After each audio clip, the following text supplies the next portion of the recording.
आज हाम्रो mummy daddy ल कता गर्छ नि घुम्दै ब्लग बनाउँदै देखिन घरि आफ्नो फोटो नि देखाउनु पर्छ हो आफ्नो फोटो देखाउन आफ्नो उ गर्न पर्यो के गर्न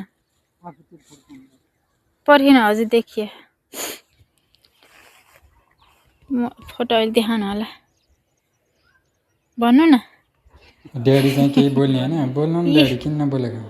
हाम्रो तोरी यही हो गाई चाहिँ हेर्नु एक खन्ने दुईटा गरेर छिन्न एकछिन घाम लाउने भए नि त हुन्थ्यो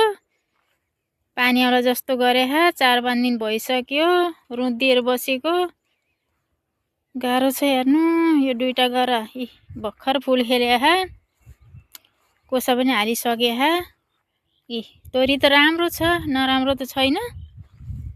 तर मौसम अलि ठीक छैन कसरी स्याहार्ने भन्ने उ छ नै भने तोरी त राम्रो छ एक खन्ने छिन्न भइया के गर्ने किसानी भइया ए तोरी उब्जाउने बेच्ने गरिन्छ भो कोदो पनि रोपिया थियो कोदो नि बेचियो मुरी 25 पाथी तोरी राम्रै छ नराम्रो छैन अब तोरी पाकेपछि कन्ट्याक्ट गर्नु होला तोरी लिनलाई बजारको खाना पर्दैन तर मान्छे यस्तै भयो नि अर्गानिक खेती खाइया तोरीको तेल खाइया घरैको चामल घरैको खाइया कोदो घरै खाइया मकै घरैको खाइया पिनालु आलु सबै थोक घरैको खाइया असम त यो पनि माथिल गएर पनि यो पनि हाम्रै हो यहाँ स्कुल छ यो सबै हाम्रै हो धेरै नै छ तोरी त हाम्रै हो यो घाँचामा यो खाली देख्नुहुन्छ नि यो कोदो रोपेको हो कोदो टिपिसकियो टिपेर पनि माडेर बेचिसकियो घर राखेर यो अडर बुटा हो त्यहाँ म्याउ छ यी तोरी यहाँ घाँचामा के हो जाति चौसुरै के हो छरे तोरी यहाँ पनि राम्रै छ गरे सौदो तर खेती गरे नराम्रो कहिल्यै भएन नि हाम्रो राम्रै भयो बेचबिखान गर्न पाइन्छ घरमा चले यसो पैसा यताउता भइहाल्छ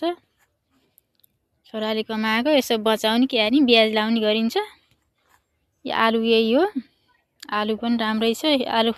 कति फले भनेर हेर्नु साउजीले कति फले आलु एउटा बुटा चारवटा तीनटा मरेको रहेछ मरे आलु किन पनि आलु पनि मरे पहेँलो भएको छ बिचमा पानी लाउनु भनेको थिएँ नि मैले पहिले कि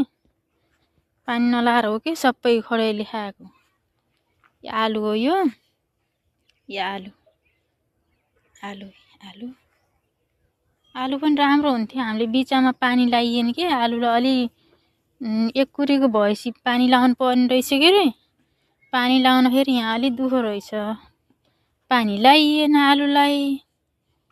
त्यही भएर पानी तोरी पनि भएको फेरि पानी लाउने ठाउँ अलि मिलेन यहाँ यो धन्ने हो के मसला गराउने धन्ने हो मसला लाउने यो बकुल्ला राजमा छ ठिकै छ कोही हुन्न नहुने यथो त भइहाल्छ खाइया घरको चिज असम किनेर खानु परे छैन यो सिमल तरुल पनि लगाइया यी लोसुन यहाँ धानको बिउ राख्ने अब यहाँ अब धानको बिउ राख्नलाई यसो हेर्न पर्यो के कसो छ चैती धान पनि राम्रो हुन्छ चैती धान लगाउनलाई यसो बिहार बनाउने ठाउँ हेर्न आएको यता पुग्छ यता बस्नु अब आइया चैती धान रोप्नलाई यसो यी लोसुन हो लोसुन भने पातल छ देखिएको रहेछ हुन्छ यही हो ल भन्यो यहाँ अठेरी भयो